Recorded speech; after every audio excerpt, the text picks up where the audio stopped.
माझं नाव संभाजी लक्ष्मण गुप्ते. मी जुन्नरमधलाच आहे.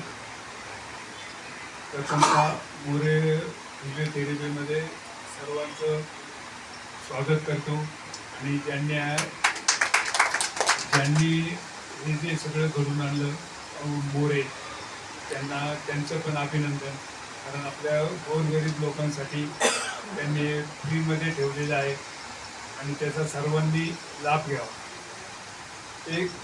एकदा आम्ही लग्नासाठी लेण्यादेण्याला गेलो असताना मुकुंदराक्षांनी माझ्या मिसेसबद्दल विचारलं की त्यांना काय त्रास होतो. त्यांना ते सगळं सांगितल्यानंतर त्यामुळे मोरे फिजिओथेरपीमध्ये जावा तुम्ही, तर खूपसा फरक पडेल. आणि आम्ही जवळजवळ आज 15 दिवस येतो इथं. 15 दिवसापासून माझ्या मिसेसला खूप बरं वाटतंय आणि सगळ्यात चांगलं म्हणजे तिच्या चेहऱ्यावर जे पेज किंवा वेगळं दिसायला लागले सगळं, की ते वाखाणण्यासारखं आहे. की त्या टवटवीत दिसतात आणि आपण पण सर्वांनी न चुकता ही फिजिओथेरपी घेत जा. आणि जर आपण थांबलो, 1 दिवस थांबलो तर आपण 2 दिवस मागं पडतो, हे आपल्याला इथं सांगितलेलं आहे.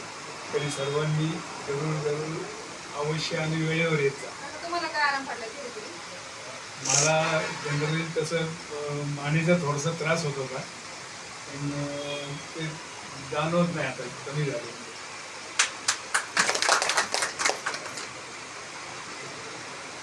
सर्व आदरणीय बंधू आणि भगिनींनो, मोरे थेरपीचे गणेश सर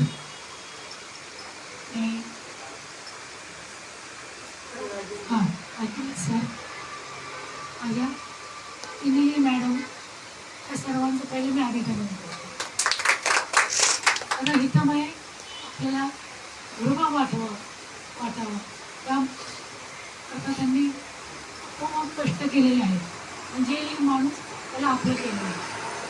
आपल्या सर्व मुलांना फक्त मी जास्त काय सांगणार नाही, मला काय जो फरक पडला मी सांगतो. मला तसं मी चालतं पण येत नव्हतं. मी असं वाकून चालायला लागलं. माझा हा हात आहे ना हलतच नव्हता. मी डाव्या हाताने आंघोळ करायची, आणि मला वाटतं पण इथं कसं काय व्हायचं. मी प्रथम माझ्या मिस्टरांना वरती पाठवलं आणि चौकशी करा, हे करा. आणि माझ्या शरीराची भीती बसली होती आजाराची, ती हे मोरे साहेबांनी 5 मिनिटात काढली. मला काकू तुम्ही काय घाबरू नका, मी एकदम कंटन होणार आणि तुम्हाला मी बरं करणार आणि तुम्हाला संगीत खुर्चीपर्यंत नेणार. त्या ऐकल्यावरती मला इतकं समाधान वाटलं की माझा आत्मविश्वास वाढला की आपण काहीतरी करू शकू, आपल्याला काहीतरी होईल. आता हा हात मला चांगला हलतो आहे, मी आंघोळ करतो, चांगलं करतो. मुख्य म्हणजे पहिली माझी भूक वाढली. मी जी मला मनात भीती होती ना, कोणाशी कसं बोलावं, काय बोलावं, ते मला आता कसलीही भीती वाटत नाही. तसं मग चांगलं बोलते. सरांनी तुझ्याला मला साथ दिलेली, सगळ्याच महिला साथ देतात ते. पण आम्हाला जास्त म्हणजे त्यांनी आत्मविश्वास देऊन दिला. तर मला असं वाटत नव्हतं की आपण जास्त दिवस राहिले तर त्यांनी मला कंटिन्यू सांगितलं करायला, तुम्ही थेरपी घ्या, मला काही होणार नाही. मी आता अशी उभं राहू शकत नव्हते, आता बिनधास्त उभं राहू शकते. असं ह्या पुढे त्या पुढे चालू शकते, करते. आणि मुक्तपणे माझी भूक नव्हती, मला ती भूक वाढली.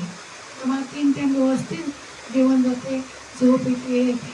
आता मला रेग्युलर घेणं भाग आहे. त्यामुळे आमच्यासारखंच सगळ्यांना गुण यावा, सगळ्यांनी थेरपी चुकून नये. आणि माझी शुगर जवळ 300च्या पुढे जायची, त्यामुळे मला धडका पैसा व्हायचा. नंतर मग आम्ही ते थोडेसे नियम पाळले, हे केले. आज माझी शुगर 200च्या आतच असते, 130, 135 त्याच्यावर जात नाही. त्यामुळे शुगरची गोळी 3 टाईम होती, आता 2 टाईम केली. पायाला सूज होती, ती पण पूर्ण काळजी सूज गेली. म्हणजे पाय असे मोठे. मला जिना चढताना मी रडायची 2-3 दिवस. मला थेरपी नाही घ्यायची, मी घरी जाते. त्यांनी मला मस्त ती साथ दिली. मला हळूहळू त्यांनी इथपर्यंत आटलं. त्यांचे पण धन्यवाद. आणि आपल्या सगळ्यांनी माझे 2 शब्द ऐकून घेतले. मला धन्यवाद.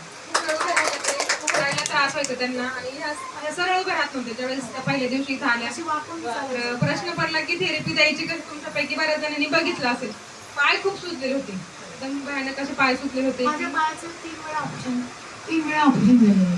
नंतर मी सारखी जायची. आता त्या 15 दिवसामध्ये मला खूप फरक पडला. मला आनंद माझ्या इथं आला की माझं मी सहन करू शकते. म्हणजे मी चालू शकते, तर बाहेर पुढे पाहुणे आले दरवाजा खोलू शकते. असं तो मला जास्त आनंद मिळाला. तो प्रत्येक वेळेस हे गारगार उघड जायचं असं कुणाला अवलंबून राहायला लागतं.